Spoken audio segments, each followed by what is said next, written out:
Un gusto recibirlos en esta mañana, en este esfuerzo conjunto que hemos hecho con la Unión de Politicólogos Platenses, con Sandro Castelucio, que tengo aquí a mi derecha.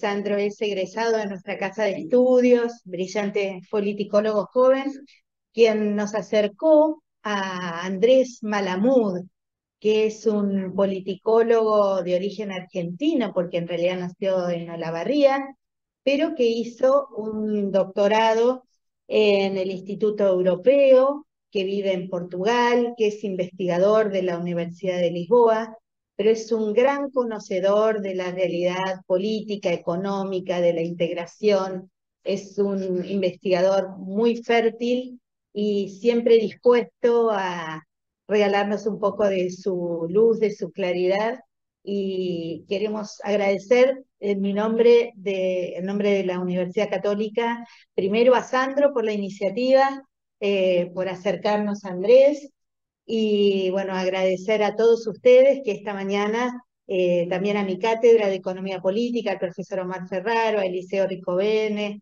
también a la profesora Susana Batista, que nos acercó a los colegios preuniversitarios, al decano de la facultad, a Miguel González Andía, que siempre muy gentilmente nos ofrece las instalaciones y la facultad para hacer todo tipo de actividad académica. Bueno, también a María Elisa García, que nos ayudó mucho en la organización, y creemos que es un momento muy interesante y muy propicio para introducirnos en este clima preelectoral, pero con una mirada desde la ciencia política, desde la economía, desde, bueno, un pensamiento más profundo acerca de nuestra realidad. Así que de mi parte nada más que agradecer a todos los actores y a todos los que han querido estar presentes hoy, y a aquellos que están en el Zoom, que son varios y que están muy interesados en escuchar, muy especialmente al profesor Andrés Malamud. Bienvenido a la Universidad Católica de La Plata, a tu disposición para todo aquello que consideres que podamos hacer juntos. Así que bueno, simplemente invitarlos a sacarle el jugo a este momento, a aprovechar al profesor, y a disponernos a tener este conversatorio sobre temas que nos inquietan de verdad. Muchísimas gracias, Rita. Muchísimas gracias a todos los presentes, todos cuantos se tomaron el tiempito, ¿no? De pasar. Gracias a todos también quienes están por Zoom. Ahí estamos viendo ahí bastante convocatoria y muy especialmente muchísimas gracias, Andrés, más que sumarme a los agradecimientos. Bueno, vamos a iniciar este proceso donde lo planteamos de una manera bien amena, ¿sí? Para conversar, para poder tratar de sacarle todo el jugo a Andrés, de todas las ideas que él tiene, toda la teoría, todo lo que él ha trabajado. Tiene muchísimo para comentarnos sobre las elecciones puntualmente, y paso a comentar un poquito cómo fue el armado, qué es lo que estuvimos pensando. En principio, dentro de la Unión de Politólogos, planteamos preguntas, interrogantes que nos parecían interesantes que Andrés pudiera prestarse a conversar con nosotros, y en base a eso establecimos un criterio de preguntas más importantes, ¿no? Y luego, bueno, ir decantando sobre algunas otras cuestiones que se van a ir dando, obviamente, con la conversación. Vamos a abrir un espacio a lo último para que todos los presentes puedan preguntar o puedan consultar si tuvieran alguna duda sobre alguna cuestión puntual que se conversó, o si quizá tienen alguna pregunta nueva que no está contenida dentro de nuestra estructura. Así que bueno, Andrés, no sé si ya nos estás escuchando. Bienvenido. Muchas gracias, Sandro, Rita. Gracias a la universidad y a la Unión de Politólogos Platenses. No sé si querés empezar con las preguntas o Sí, salgo yo con la introducción, lo que ustedes prefieran. ¿cómo? Perdón. Si querés empezar ametrallándome con preguntas o preferís que los aburra primero con una breve introducción. No, no, si querés hacer una introducción un poquito me parece bárbaro. En este contexto que estamos de las elecciones aparecen un montón de cuestiones interesantes, un montón de variables que quizás nos quieras compartir. Listo. Entonces empezamos con las dos cosas que me parecen más importantes para entender una elección presidencial. La primera es separar lo que es estructura de lo que es contingencia, pensando en Maquiavelo. ¿Cuáles son los factores permanentes, continuos, del sistema electoral argentino que tornan la existencia de terceros partidos más complicada? y permiten la persistencia de viejos partidos incluso cuando fracasan en el gobierno. ¿Y cuáles son las contingencias, las cosas diferentes en esta elección? O las que son diferentes en cada elección, las que son únicas, las que son debidas al azar, a la aleatoriedad. Y lo otro que me interesa definir o distinguir es la oferta de la demanda. ¿Qué es lo que la sociedad reclama? ¿Y qué es lo que los partidos ofrecen? Y lo que les propongo es que juntemos estas cuatro cosas, estructura y contingencia, oferta y demanda, para entender lo que puede pasar. Y empiezo por la estructura. Argentina tiene un sistema presidencialista, federal y con un sistema electoral restrictivo. Las tres cosas son muy importantes para determinar cómo se forman y cómo duran o terminan los gobiernos. Sistema presidencialista significa, muchos de ustedes son politólogos, ustedes ciencia política, que el jefe de gobierno es independiente de la legislatura. Es electo en general directamente por el pueblo y tiene un mandato fijo que está predeterminado. En los regímenes parlamentarios de Europa, el jefe de gobierno cae si hay una moción de censura, si el Parlamento dice basta. Y es electo por el mismo Parlamento. Así que fíjense, en principio nosotros elegimos un presidente por 4 años, pase lo que pase. Y sin embargo, después vamos a ver, en América Latina hay muchos países donde los presidentes duran menos de 4 años. Y en Argentina tuvimos otros casos. De la Rúa, Duhalde, Rodríguez A, el mismo Alfonsín, que en su época habría debido durar 6 con la Constitución antigua, y duró 5 y medio. Entonces el presidencialismo es esto, mandato fijo del jefe de gobierno, con independencia del Parlamento. La segunda característica es el federalismo. Muchas cosas que pasaron en países de América Latina no pueden pasar en Argentina, porque nosotros tenemos anclas territoriales. Se puede dolarizar fácilmente Ecuador y El Salvador, y no hay retorno. Pero no se puede dolarizar fácilmente Argentina, porque hay patacones. Porque cuando tuvimos un problema con la moneda nacional, las provincias empezaron a emitir. Las soluciones que parecen obvias y evidentes en países vecinos, en realidad son mucho más complicadas en un país federal. Nos cuesta darnos cuenta de esto porque en el mundo hay 200 países y solo el 10% son federales, un poquito más. Los 25 países son federales, los más grandes, los más complicados. Y esto genera mucha inercia. En parte la continuidad que vemos de la política argentina, si tenemos que describir a Argentina, la podemos describir como estabilidad política con catástrofe económica. Una hiperinflación detrás de la otra, una moneda que no vale nada, nos pasamos la vida sacándole ceros, y sin embargo, una vez que salimos de la dictadura, la democracia no quiebra. No nos matamos para elegir gobiernos, no nos matamos para sacar gobiernos. Eso es estabilidad política. Pero la economía es un desastre. Y parte de esta estabilidad se la debemos al federalismo, para bien y para mal. Y tercero, un sistema electoral restrictivo. Sistema electoral permisivo es aquel que permite que los cambios en las preferencias de los votantes se manifiesten inmediatamente en los resultados electorales. Un sistema electoral restrictivo dificulta, demora, amortigua los cambios en las preferencias. Un sistema electoral traduce votos en bancas. Los puede traducir de manera más fiel e inmediata o de manera menos fiel y más mediata. Y nuestro sistema es restrictivo por varias razones. La primera es porque tenemos elecciones escalonadas. No hay ninguna Cámara de Diputados del mundo que se renueve por mitades. Todas las cámaras de diputados en el mundo se renuevan íntegramente en una elección. Entonces, la Cámara de Diputados es la foto de la última elección. En Argentina no. La Cámara de Diputados es la foto de las 2 últimas elecciones porque se renueva por mitades. Entonces, si alguien en una elección saca el 100% de los votos legislativos, va a tener el 50% de la Cámara. Esto es inercia, esto es resistencia institucional al cambio. Además, tenemos distritos chicos. La mayor parte de las provincias argentinas elige 5 o 7 diputados. Y como los elige alternadamente, en cada elección elige 2 o 3. Imagínense que si elige 2 diputados no hay lugar para terceros partidos. Y en general si elige 3 diputados, tampoco, porque el primero saca 2, el segundo saca 1 y el tercero queda fuera. Es un sistema diseñado, intencionalmente o no, para perjudicar a los terceros y para proteger a los 2 primeros. Ni hablar del Senado, donde específicamente dice el que gana mete 2 y el segundo mete 1. El tercero no mete nada. Está hecho para proteger al segundo especialmente, porque nunca el que gana puede meter 3, salvo que se divida artificialmente, como a veces hace el peronismo en alguna provincia, tipo Santiago del Estero. Pero además hay sobre y subrepresentación. La provincia más poblada, Buenos Aires, tiene 30 diputados menos de lo que le corresponderían constitucionalmente, si fuera representación proporcional. Las provincias más despobladas tienen más diputados. Un diputado de Tierra del Fuego vale mucho menos votos que un diputado de la provincia de Buenos Aires.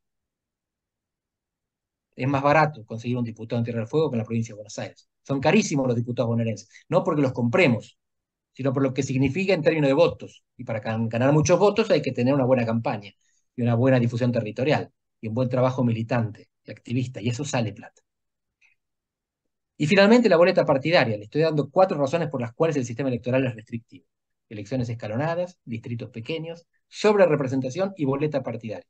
Hay una docena de países en el mundo que vota como nosotros, con boletas que no dependen del Estado, sino de los partidos. Son los partidos los que las imprimen, las distribuyen y las fiscalizan. Y un día de elecciones hay cerca de 110.000 mesas en la República Argentina. Quiere decir que un partido que no tiene 110.000 fiscales corre el riesgo de quedarse sin boletas. Y esto no es fraude. El sistema está hecho para que los partidos trabajen.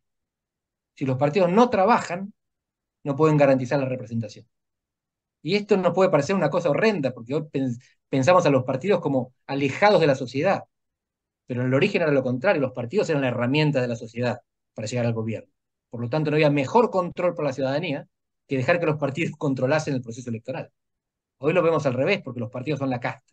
Pero originalmente estaba bien pensado, que los partidos controlen, porque el Estado no es confiable. Por eso vemos ahora que hay un candidato que no tiene estructura, que tiene que hacer una alianza con un sindicato para que le garantice la fiscalización, que hasta ahora le garantizaban los otros partidos, que pensaban que les convenía que hubiera un tercero en disputa. Cuando el tercero salió primero, cambiaron de idea. Bueno, todo esto que les dije es estructura, está en la ley, está en la Constitución. Es independiente de lo que yo quiera votar, es independiente de los partidos que existen.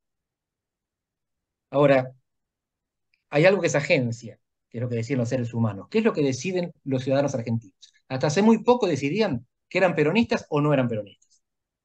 Había 2 grandes identidades sociopolíticas. Y no hace falta que definamos en qué consiste una identidad sociopolítica. No hace falta que digamos que el peronismo es esto o aquello, de izquierda o derecha. O que el no peronismo es antiperonista o en realidad es simplemente otra cosa que no es el peronismo. Porque esto es como los perros. Nosotros podemos buscar de 1000 maneras la definición de perro, pero un perro no precisa la definición para reconocer un perro. Un perro ve un gato y sabe que no es un perro. Así pasa con las identidades sociopolíticas. Si quieren entramos a las definiciones, pero no hace falta. Los dirigentes cambiaban de camiseta más fácilmente que los electores. ¿Y cómo sabemos esto? Porque en La Matanza gana el peronismo desde el 83 y en San Isidro pierde el peronismo del 83. Los electores no cambian, cambian los dirigentes. Así que la demanda hasta ahora fue estable. Estamos empezando a ver que deja de ser. Estamos empezando a ver que por primera vez la clase no anticipa el voto. Hasta la anteúltima elección, hasta hace 2 años, si nosotros sabíamos la clase social de un individuo, sabíamos la probabilidad de que votase peronismo o no peronismo. A menor nivel económico-social, menor nivel de ingresos y menor educación formal, más voto peronista. Y al revés, a mayor nivel de ingresos y mayor nivel de educación formal, menos voto peronista. Eran líneas clarísimas que nos identificaban al votante peronista y no peronista. El voto de Milei es plano. A Milei lo votan por igual en las villas y en los countries. Lo votan más varones que mujeres, es cierto. Lo votan más jóvenes que viejos, es cierto. ¿Más ricos que pobres? No. Y más pobres que ricos, tampoco. Es un voto ciego a la clase. Es una característica que muy pocos partidos adquirieron en el mundo, no solamente en Argentina. Por eso nos cuesta tanto captarlo. Y esto nos dice mucho sobre la demanda, sobre lo que la gente pide. Y lo que la gente está pidiendo hoy es algo que se expresa de maneras diferentes, en países diferentes, pero tiene una palabrita que lo expresa mejor que ninguna otra, y es basta. No es casta, es basta. La gente está harta. De 1000 cosas. De que la mientan, de que la engañen, de que fracasen, de ser pobres, de no tener expectativa, de no tener un horizonte, de vivir siempre la turbulencia mental, porque Argentina es un país donde vivimos en un torbellino mental, no físico. No es un país en el que estemos condenados a la violencia cotidiana. Por supuesto que la hay, y muchos de ustedes la habrán sufrido. Pero en América Latina somos el segundo país con menos homicidios y somos un país en donde los dirigentes no pierden la vida por ser candidatos. Si van a México, a Colombia, a Ecuador, donde acaban de asesinar a un candidato presidencial, a Brasil, y ustedes quieren ser candidatos y competir contra el candidato del narco, les van a meter una bala. En Argentina no estamos ahí todavía. Y sin embargo la gente está insatisfecha, la gente quiere decirle basta, en este caso sí, a la casta. Lo que estamos viendo entonces es que hay una demanda estable a lo largo del tiempo que se acaba de romper. Y hoy la gente está pidiendo otra cosa. Y hubo un tipo que se dio cuenta. Hubo alguien que por diferentes razones identificó esa demanda y consiguió encarnarla. Hasta ahora esa demanda de cambio se encarnaba en diferentes políticos minoritarios. Y hubo uno que vino y fue totalmente poco convencional y consiguió convencer a un tercio de los argentinos de que era por ahí. Y el por ahí es simplemente contra lo que está. Contra lo que está. Y lo que está son estos tipos que destruyeron nuestra moneda y nuestra esperanza. ¿Cuál es la coyuntura? Hablé de la estructura, que son las instituciones, de la demanda, que son estas identidades políticas resilientes que se van diluyendo de a poquito, de la oferta, que son los partidos políticos, el tipo que entendió que había que ofrecer algo diferente, una piñata y un insulto, y ahora finalmente la coyuntura. La coyuntura es muy simple, tremenda crisis económica y un contexto regional en el que los oficialismos pierden. La catástrofe económica no se la voy a describir porque ustedes la sufren más que yo, cotidianamente. Es, no hay valor, no hay precios, y si no hay precios no hay productos. La coyuntura es que por primera vez en la historia hay una región en el mundo en la que ser oficialismo no es una ventaja. Siempre, en todo tiempo y lugar, si uno va a una elección le conviene ir desde el gobierno. El gobierno siempre tiene la cancha un poco inclinada. En Estados Unidos, los presidentes que van a la reelección tienen 3 sobre 4, 75% de chance de reelección. En América Latina era 95% la chance de reelección de un candidato, de un presidente oficialista. Ya no. En los últimos 8 años, lo que garpe es ser opositor. En América Latina, salvo en Paraguay, ganan las oposiciones. Ahora en Ecuador pasó algo raro, pero tampoco se puede decir que sea el oficialismo. Quizás en México el año que viene. Pero en cualquier caso, cuando gana el oficialismo, es un momento excepcional. Pierden los oficialismos. Solo 2 presidentes en América Latina habían perdido la reelección. Un dominicano y un nicaragüense hace 40 años. De repente perdió Macri, perdió Bolsonaro, perdería Fernández si lo reintentase. La reelección hoy es un destino inalcanzable, cuando en otras épocas hubiera sido un destino inevitable. En este contexto vamos a votar con una estructura que sigue siendo muy restrictiva, con una demanda que pensamos que se fue disolviendo, pero solo a nivel nacional, porque en las provincias la gente siguió votando lo mismo que antes. Si se repite el resultado de las PASO y Milei gana la presidencia, va a tener 0 gobernadores y 0 intendentes, salvo alguno que se pase más tarde. La gente en las provincias votó por los partidos establecidos, los nacionales o los provinciales. Cambia el voto arriba nada más. En las PASO, 5 provincias eligieron candidatos regionales, provinciales o municipales, entre ellos la nuestra, Buenos Aires. Y 19 no. En las 5 provincias que eligieron candidatos provinciales y municipales, Milei sacó 13 puntos porcentuales menos que en las otras 19. Donde la gente estaba suelta, podía votar a Milei. Donde tenía que votar otros cargos, los partidos se movilizaron y la gente votó por su amor anterior, radicales, peronistas o macristas. Fíjense, otra vez, cómo las instituciones condicionan el resultado. Milei le va 13% peor, 13 puntos porcentuales peor en las 5 provincias que eligen gobernador, intendente, no siendo una persona diferente, ni siendo sus partidos candidatos diferentes. Siempre eran Massa, Bullrich, Larreta. Las instituciones son muy influyentes. Y las instituciones de fiscalización también. Por eso, todos sabemos, hubo un sector del peronismo importante que fiscalizó la boleta de Milei en las 16 provincias en las que ganó. Esta vez no lo va a hacer. Por eso Milei fue a buscar fiscales a otro lado. Esta combinación de estructura con coyuntura, de oferta y demanda, nos va a dar un resultado el domingo que el que les diga que sabe cuál va a ser, les está robando la plata. Así que no voy a pretender hacerlo. Si les parece ahora, ping pong. Muchas gracias. Excelente, Andrés. Muy bien, cuánta claridad. Qué interesante que puedan contrastar, que puedan ir viendo todos los elementos duros de la teoría política que quizá se encuentran en las aulas, ¿no? En las clases, y poder llevarlo a la práctica, ir llevándolo a la realidad. Muy, muy interesante. Bueno, tan claro que nos respondió casi todas las preguntas, sí, directamente.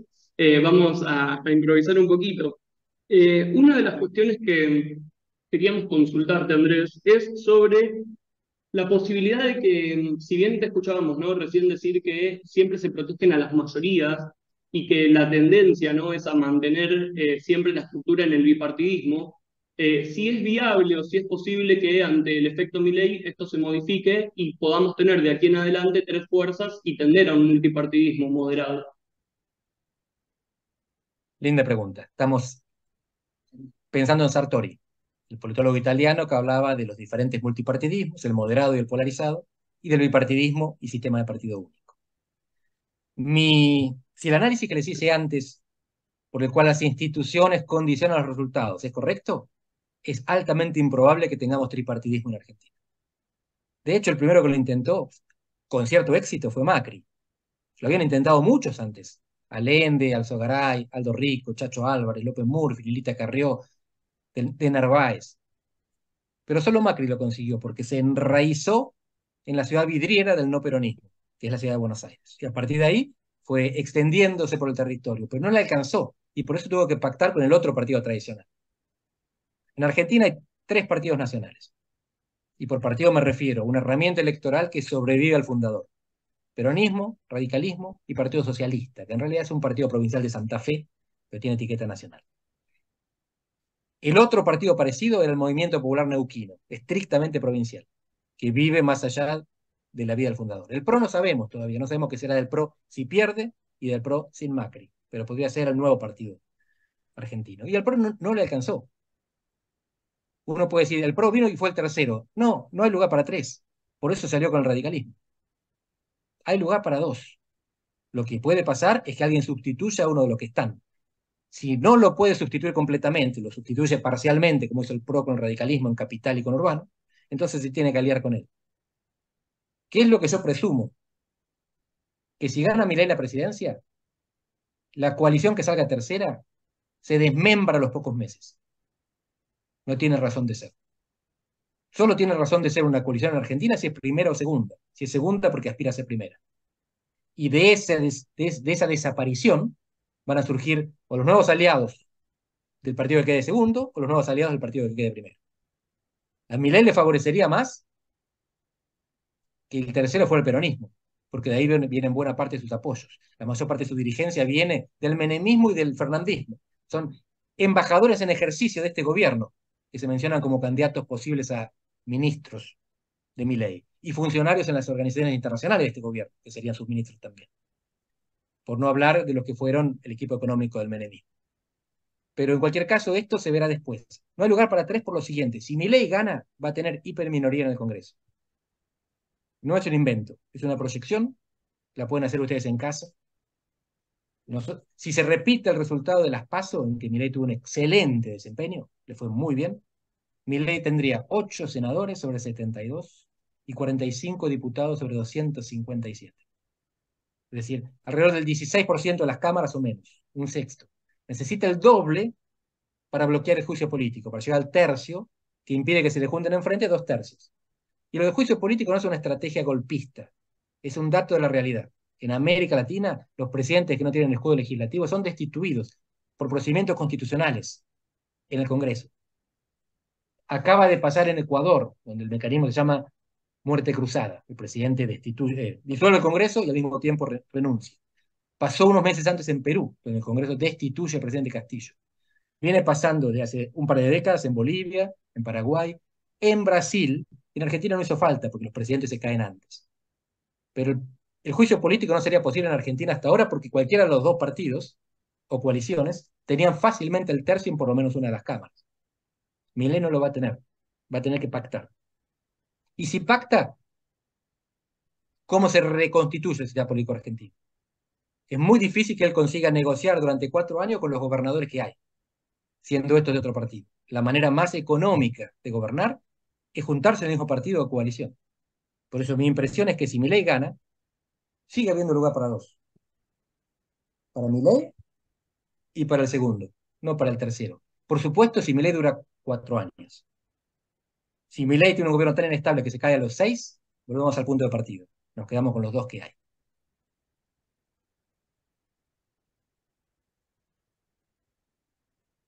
Bien. otra de las preguntas que teníamos que surge del seno de nuestra organización es, eh, ¿cuál crees que es el origen de la apatía política y cómo eso afecta en esta elección particular?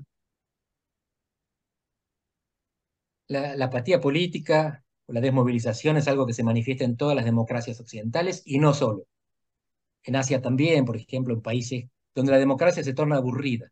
Philip Smither, politólogo norteamericano, él dice que el mejor indicador de consolidación democrática es cuando se torna aburrida. Y cuando se torna aburrida la gente participa menos. Pero no es esto lo que está pasando en Argentina, al contrario. Lo que nosotros vemos es que en un tremendo contexto de desesperanza, donde la gente cree que el futuro va a ser peor que el pasado, vemos un aumento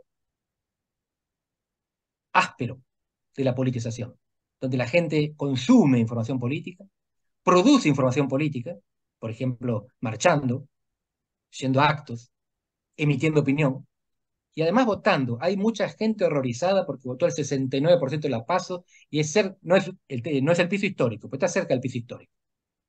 69% es un montón de gente. En Suiza y en Estados Unidos vota el 50%. En Estados Unidos en las elecciones presidenciales, en las intermedias votan menos. Tienen otros mecanismos de participación. Pero en Argentina fue el 69 en las PASO y es muy probable que llegue al 75 en las generales. Así que sí, apatía hay, pero sobre todo lo que hay es desesperanza, más que bronca. Entonces, la mayoría son muy chicos para haber vivido el 2001. Les habrán contado que lo que había ahí era voto bronca, la gente estaba enojada.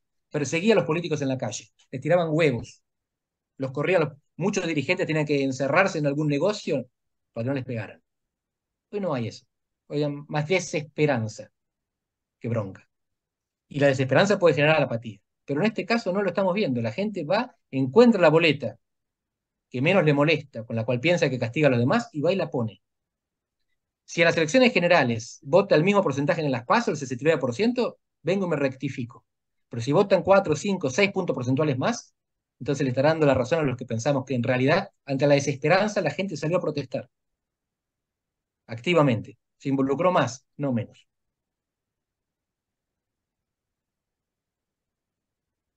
Bueno, voy a hacerle una última pregunta nuestra y luego vamos a dar lugar a la audiencia para que pregunte, ya que por lo que vemos nos viene respondiendo de manera genérica, no todo lo que has planteado tiene que ver con preguntas que nosotros pensábamos.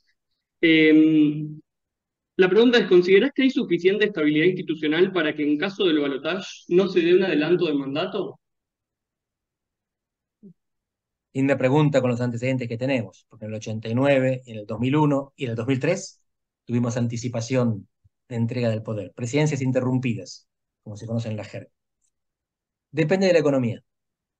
Por supuesto que lo que pasa en la economía depende de las elecciones. Pero en última instancia lo que voltea a un presidente es el dólar.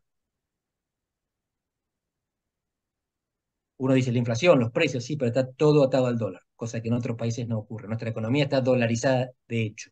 En dólar ahorramos, en dólar pensamos. Es posible, no es probable, porque a nadie le interesa. Por dos razones. Primero, porque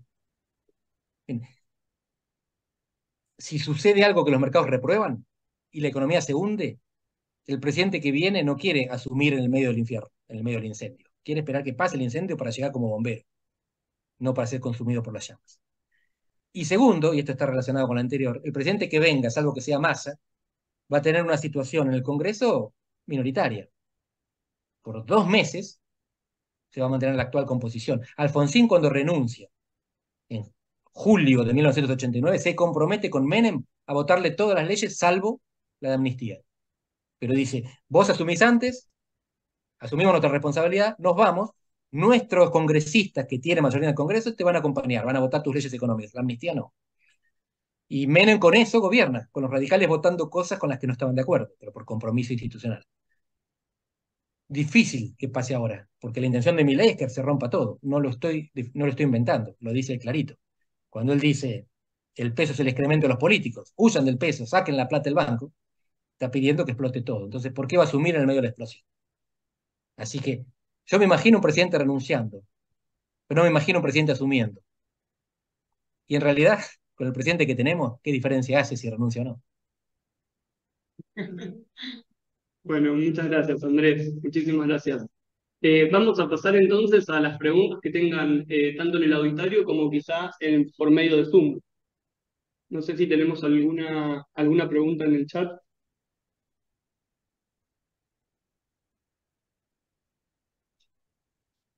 No. Bueno, y los presentes, ¿alguien tiene alguna pregunta que quiera compartir?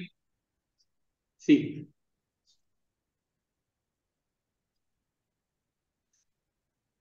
Buenos días. Eh, Muchas gracias por esta belleza de curso de charla con Andrés. Andrés, mi nombre es Juan José Cardoso, soy profesor de la casa, de la materia de metodología de investigación social. Quería hacerte una pregunta que es un poco una ampliación de una explicación que acabas de hacer. Vos planteaste que si ganaba Milei, es muy probable que la tercera fuerza se disolviese, porque hay lugar para dos en esta cultura bipartidista o diferentista de hace unos años en Argentina. Yo te quería preguntar sobre eso respecto a que si la posibilidad de que gane Massa y Milei sea segundo. Yo creo que lo que incorpora fundamentalmente la aparición de Milei en Argentina es un sacudón a la cultura política argentina y a esa institucionalidad que vos planteás, en donde si gana Milei, como bien lo planteás, seguramente va a suceder, pero si gana Massa, es muy probable que hasta el mismo oficialismo sufra una transformación de nuevos liderazgos, de nuevos procesos políticos, y en todo caso, si Milei es segundo, no, se va a consolidar esa fuerza. Quiero decirte resumidamente, a ver si coincidís que tienen serias posibilidades de disolverse junto por el cambio, más que Milei, aunque Milei salga tercero. Digo, la seria posibilidad de que Juntos para el Cambio sea tercero, me parece que lo va a empujar hacia una reestructuración o disolución de ese espacio político. Muchas gracias, Juan José, si escuché bien.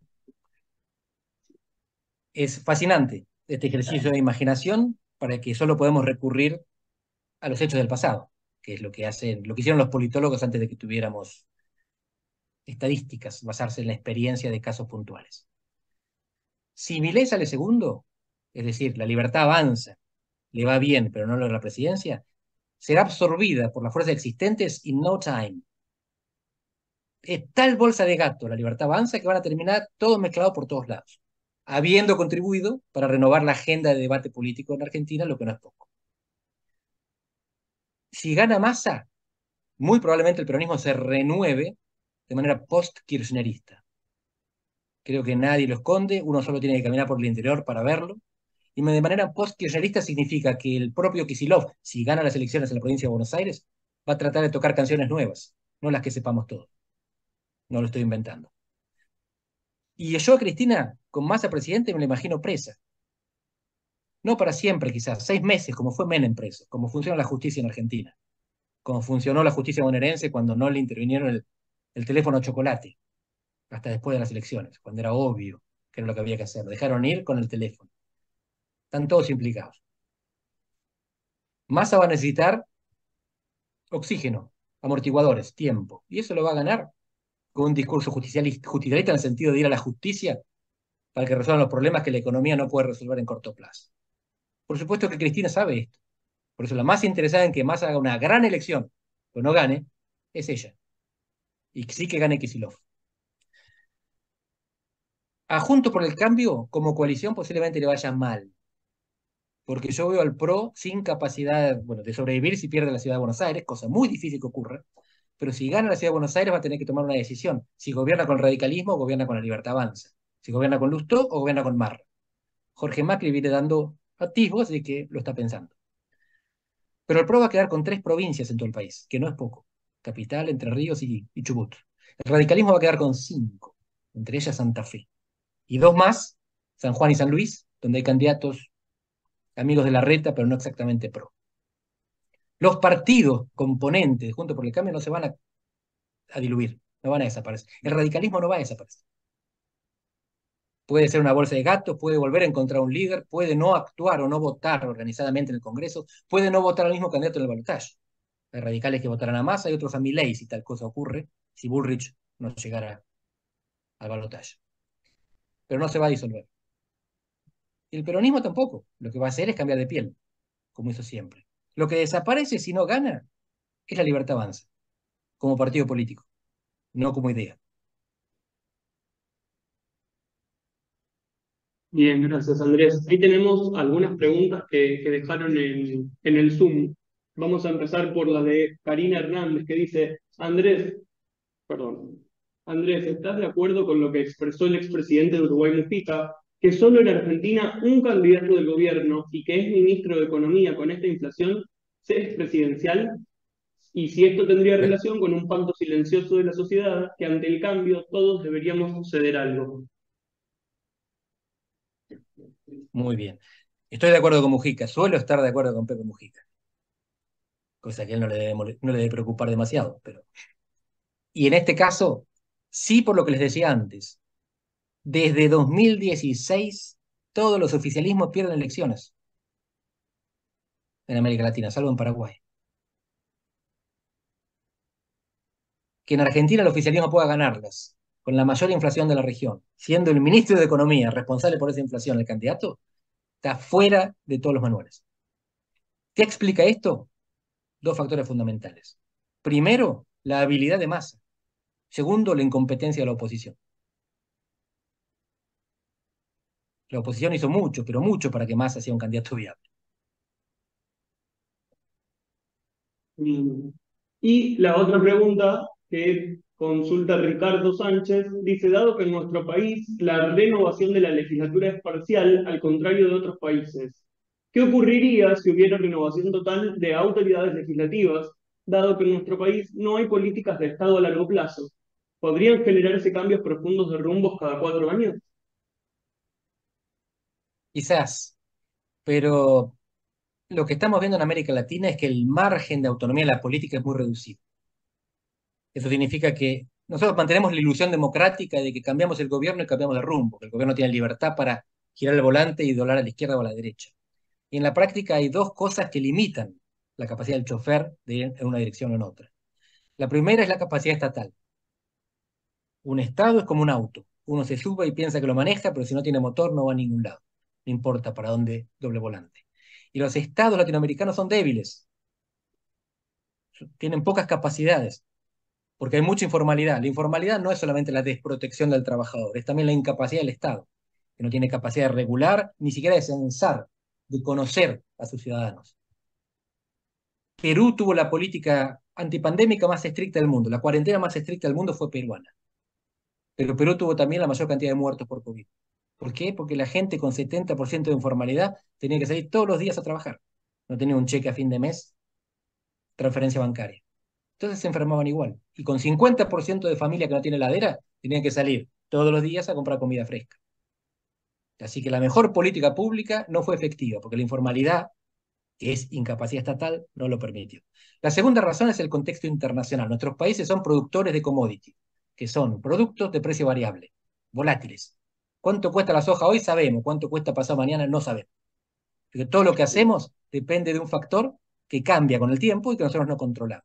Y esto está estudiado por dos politólogos brasileños, Daniela Campelo y César Zucco, que hablan de la maldición de la volatilidad. Y ellos dicen que el 80% de las reelecciones o derrotas reelectorales y el 80% del valor popularidad presidencial se explica por dos cifras, por dos valores que los presidentes no controlan.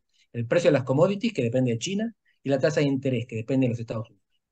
Así que elegimos al mejor gobierno para que vaya en una cierta dirección, y si las commodities están tan bajas y la tasa de interés alta, succionan los capitales, ese gobierno fracasa. Elegimos al peor gobierno, pensando que va a hacer todo mal, y si el mundo no lo deja, no lo hace.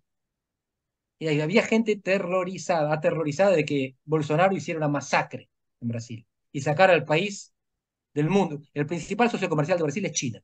Bolsonaro, como Milei, dijo, con comunistas no hacemos negocio. Y la agroindustria de Brasil le dijo, ah, no, ¿y la soja quién se la vas a vender? Y siguió haciendo negocio con China y aumentó la influencia china en Brasil durante el gobierno de Bolsonaro, contra lo que él quería. Así que Puede ser una bendición o una maldición. Depende cómo lo vean, depende a quién voten. Pero es un hecho que el margen de autonomía de la política en América del Sur, sobre todo, es muy reducido.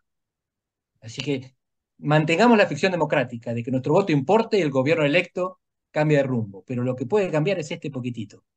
El resto depende de factores que no controlamos. Tenemos una pregunta más que nos pregunta María Paula. Andrés, ¿pensás que mejoraría nuestra situación una reforma del sistema electoral actual de elecciones cada 4 años con renovación parcial cada 2 años? Eso es lo que tenemos. Elegimos por 4 años diputados que se renuevan cada 2. Claro. No sé, si la pregunta es, elijamos todo cada 4 años y no votemos en el medio, mi respuesta es, todos los países del mundo votan cada 1, 2 o 3 años.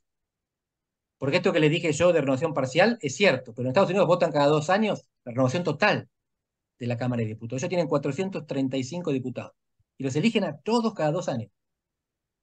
Uno puede decir, bueno, pero en Europa entonces, donde votan cada 4 o 5 años al Parlamento, sí, pero votan también cada 4 años desfasados autoridades municipales y gobierno europeo. Los parlamentarios europeos eligen cada 5 años, años terminados con 4 y con 9. Y votan en algunos países presidente, Portugal, por ejemplo. Hay varios países semipresidencialistas, Francia entre ellos. Sí, en todos los países del mundo se vota entre 1 y 3 años. Es muy difícil encontrar un país que tenga elecciones solamente cada 4 años. Estamos votando todo el tiempo.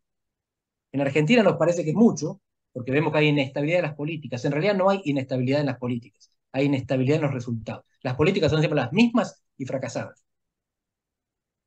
Lo que cambia son los resultados, la inflación, el crecimiento, tenemos ciclos, somos ciclotímicos. Pero hay un gran consenso en las políticas públicas argentinas, políticas públicas fracasadas.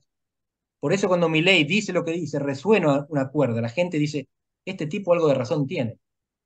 El diagnóstico de Milei no es necesariamente incorrecto. El problema es que la solución que él propone no la practicó nadie en el mundo. Claro. Bien. ¿Alguna otra pregunta? Sebastián. Sí, Andrés, Sebastián Mario, profesor de Ciencia Política. Te quería preguntar sobre el contraste. ¿Me escucha bien? Escucho. Bien, te quería preguntar sobre el contraste entre las formas clásicas de expresar la política y los procesos tradicionales de los partidos políticos, en contraste con la virtualidad, las redes sociales, los modos de participar y de buscar sentido político en lo virtual y no en lo físico. ¿Ves que eso tiene un impacto real o es un poco más de ruido en lo que salga? Gracias, Sebastián. No es mi área de especialidad, pero interactúo con gente que conoce mucho de esto, Ernesto Calvo, un politólogo entre ellos, y sabemos que las redes lo que hicieron fue profundizar la polarización. Las redes lo que hacen es permitirnos vivir en comunidades paralelas. Si ustedes tienen la imagen vieja de los subtes en Londres, sobre todo, pero nosotros quizás hayan visto otras fotos. En el subte, en el transporte público, antes uno leía los diarios, leía los mismos diarios. Ahora podemos estar en la misma red, pero no consumimos a los mismos enunciadores. Cada uno tiene se llama cámara de eco, dicen los que tienen estos temas, donde escucha la misma voz de uno. Escuchamos a los que se nos parece, vamos bloqueando o silenciando a los que no piensan como nosotros. Y todo lo que hacemos es alimentar nuestro sesgo de confirmación. Así que sí, las redes tienen un efecto sobre cómo creamos comunidad. Y las redes lo que hacen es crear comunidades que viven en paralelo. Esto se ve súper bien en los mapas electorales de Estados Unidos. Nosotros sabemos que Estados Unidos está dividido en dos, demócratas y republicanos, los republicanos cada vez más polarizados, más trampistas. Pero cuando vemos el mapa, no están mezclados. Hay lugares donde el 95% votan a Trump. No hay demócratas, no se puede ser demócrata ahí. Y viceversa, hay lugares súper progresistas, que se llaman liberales, San Francisco, Nueva York, donde no existen trampistas prácticamente. Vivimos separados, eso lo permiten las redes. No es que antes no hubiera polarización, pero ahora la polarización es la regla y no la excepción. Y todavía no sabemos cómo administrarlo, cómo manejar. Todavía no sabemos cómo vivir juntos a pesar de la polarización que provocan las redes, que alimentan las redes. No es un invento de las redes. Lo que hacen es exacerbar lo que antes era marginal. Bien, gracias Andrés. Tenemos la pregunta de nuestra vicerrectora acá. No. Volvemos a votar parlamentarios para el Mercosur y lo hacemos luego de una elección suspendida y bueno, de haber votado por primera vez en 2015. Dos palabras o dos reflexiones tuyas sobre la importancia del Parlamento del Mercosur, qué visión sobre la política latinoamericana tenés respecto a la incidencia del Parlamento o no en esa política. Excelente pregunta sobre un tema que investigué y me apasiona. Los parlamentos cumplen 4 funciones. Son asambleas policéfalas en las cuales primero se representa lo que no está presente. Como no podemos juntarnos millones a deliberar, mandamos unos pocos cientos para que tomen nuestro lugar. Representación. Segundo, legislación. Los parlamentos lo que hacen es dictar leyes, reglas de acción futura para que convivamos en conjunto.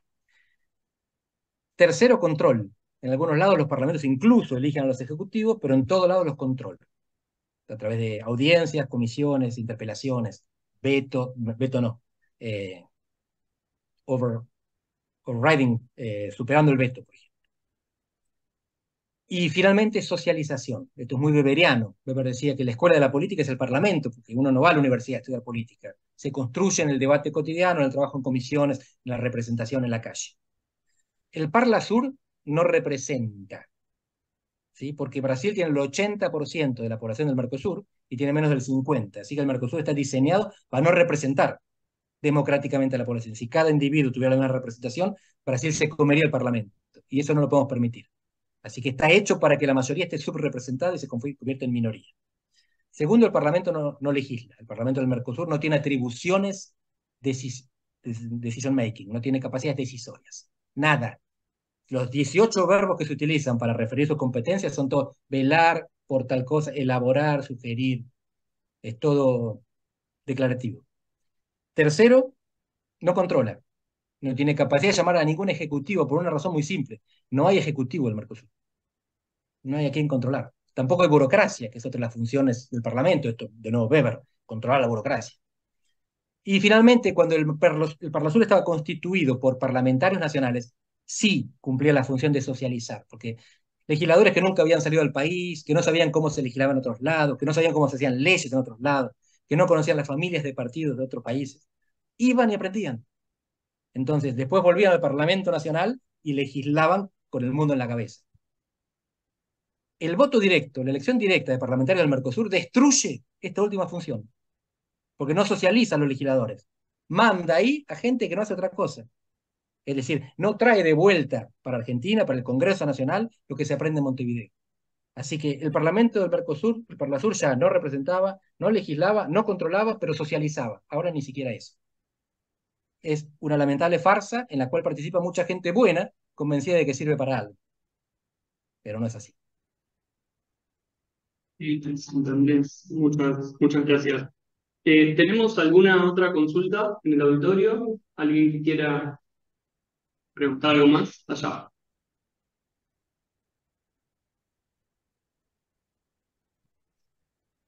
¿Qué tal, Andrés? ¿Cómo estás? Mi pregunta va puntualmente a un proyecto de pluricameralidad que está en debate actualmente en la provincia de Buenos Aires. Mi pregunta es, ¿qué opinión tienes al respecto en términos de gobernabilidad e institucionalidad? No escuché bien la pregunta. Hay un debate de un proyecto que se presentó en la legislatura, en el Senado últimamente, que propone una unicameralidad, es decir, la fusión entre las cámaras de diputados y senadores. Lo que interesante. Perfecto, muchas gracias. La bicameralidad es una excepción en el mundo. Los países bicamerales son menos que los países unicamerales, alrededor de 1/3. Y a nivel subnacional es mucho más raro todavía. Les decía antes que hay 2 docenas de países federales, unos 24 o 25.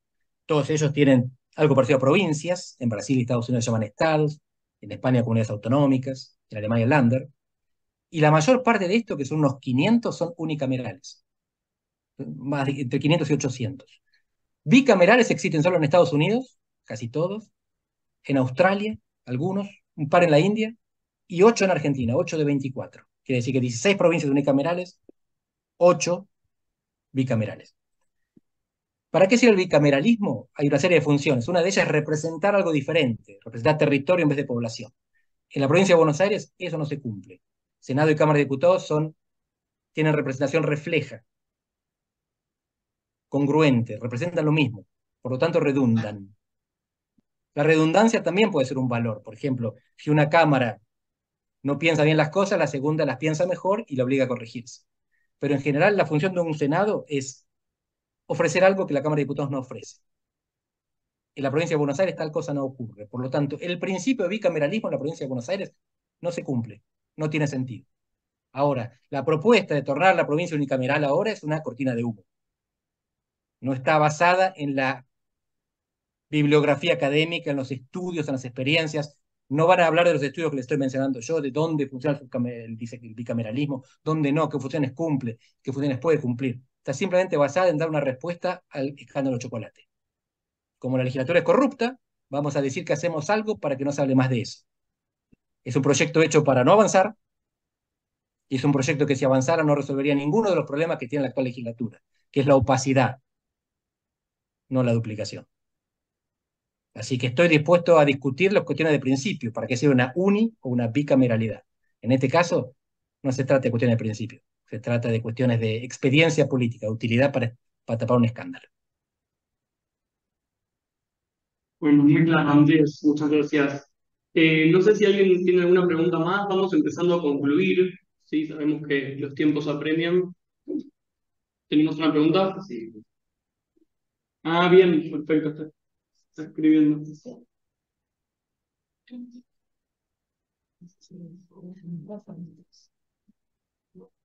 ¿Se puede dar el micrófono para que pregunte? Hola, buenos días. No sé si yo dije en el chat que tenía una pregunta, no sé si me están habilitando a mí o a alguien más. Sí, sí, está bien. Bueno, muchas gracias. Hola a todos y todas. Soy Claudia de la Universidad de Tierra del Fuego. Hola Andrés, ¿cómo te va? Yo tenía problemas de conexión, así que probablemente la pregunta que te haga ya la habrán hecho y si es así, bueno, no pasa nada, después pediré la grabación.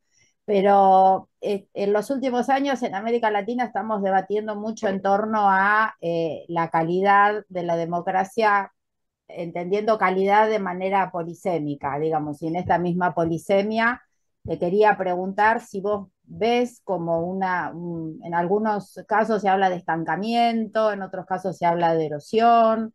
Creo que vos inclusive hablas de estancamiento también y eso me gustaría aclararlo y desarrollar un poco esta idea, digamos, si más allá de la polisemia, de lo que significa calidad, vos ves modificaciones en esa calidad y si la modificación es en más o en menos.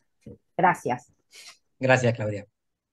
Tuve el privilegio de participar el fin de semana pasado en Trento, en el norte de Italia, en una conferencia con dos de los mayores especialistas en teoría de la democracia, Leonardo Morlino, que es un italiano, y Lawrence Whitehead, que es un inglés. Y ellos tienen este choque fascinante, porque Morlino estudia la calidad de la democracia. Y él dice muy simplemente, cuando analizamos las transiciones en los 80, pensábamos que el problema era la fragilidad, que se rompieran. Y en realidad el problema terminó siendo la calidad, que no cumplen. Y Whitehead le decía, sí, no cumplen, pero es porque tenemos diferentes concepciones de la democracia. Porque la calidad se define por relación con un ideal. Y él dice, estamos fallando en esto porque no todos compartimos el mismo ideal. Y aunque él no haya hablado específicamente de esto, a mí me parece fascinante que las encuestas en China y en Estados Unidos le preguntan a la gente qué piensa de la democracia y si considera que su país es democrático. Y hay más respondentes, más gente que responde que sí en China que en Estados Unidos. Hay más gente que cree que China es democrática en China que gente que cree que Estados Unidos es democrático en Estados Unidos. Imagínense lo contrastante que son esas concepciones de democracia. Nosotros tenemos una definición de democracia liberal que comparto, pero es problemática por esto, porque con esta definición yo voy y les digo a los chinos, miren, Perú es democrático y ustedes no. Y ellos me dicen, pero en Perú hay una presidenta que no fue votada por nadie, que llegó con un presidente de izquierda y ahora gobierna con un congreso de derecha, que matan a la gente que sale a protestar en la calle. Y acá en China tenemos paz social y crecimiento económico. ¿Qué preferís? Y así planteada, la ecuación es muy complicado de responder. porque las democracias liberales en muchos casos no están funcionando bien. A esto lo llamamos un problema de calidad. Pero algunos dicen, capaz que no es un problema de calidad, es que no era democracia lo que vos pensabas que era. La democracia, a lo mejor, no es solamente el proceso institucional, es también la satisfacción con los resultados, lo que siempre nos pareció que era injusto. No le podemos exigir a la democracia resultados, la democracia es procedimiento. La gente dice, bueno, sí, durante 10 años procedimiento, pero si después de 10 años no me diste resultado, o no sos democracia o no me gusta la democracia. Este es el problema que enfrentamos, no solo los politólogos, sino también los demócratas. Bien. Bien. Bueno, Andrés, como una última consulta, no te puedo dejar ir sin preguntarte esto. Si en caso de que existiera un balotaje, ¿cuáles son las fuerzas que vos crees que van a ingresar en él? Hay 5 candidatos presidenciales. Te puedo firmar ahora cuáles son los 2 que no van a pasar al balotaje. Schiaretti y Breitner. A todo lo demás no me le animo. La ciencia política no llegó tan lejos. Muy bien. Bueno, muchísimas gracias, Andrés, y muchísimas gracias por tu tiempo. Te vamos a estar haciendo llegar en breve tu carnet de la Unión de Politólogos. ¿Listo? Y bueno, muchísimas gracias por formar parte, por estar presente. Muchísimas gracias a la Casa de Estudios. Muchas gracias, Rita. Muchas gracias al rector también que estuvo presente. Muchísimas gracias a todos los presentes. Y bueno, nos encontraremos en un nuevo próximo encuentro. ¿Sí? Así es. Bueno, y contamos contigo, Andrés, como profesor invitado para nuestra universidad y para todo lo que estimes que podamos colaborar y hacer juntos. Muchísimas gracias por tu brillante exposición, digamos. Un Gracias a aplauso. ustedes. Muchísimas gracias. Felices elecciones, feliz democracia, chicos.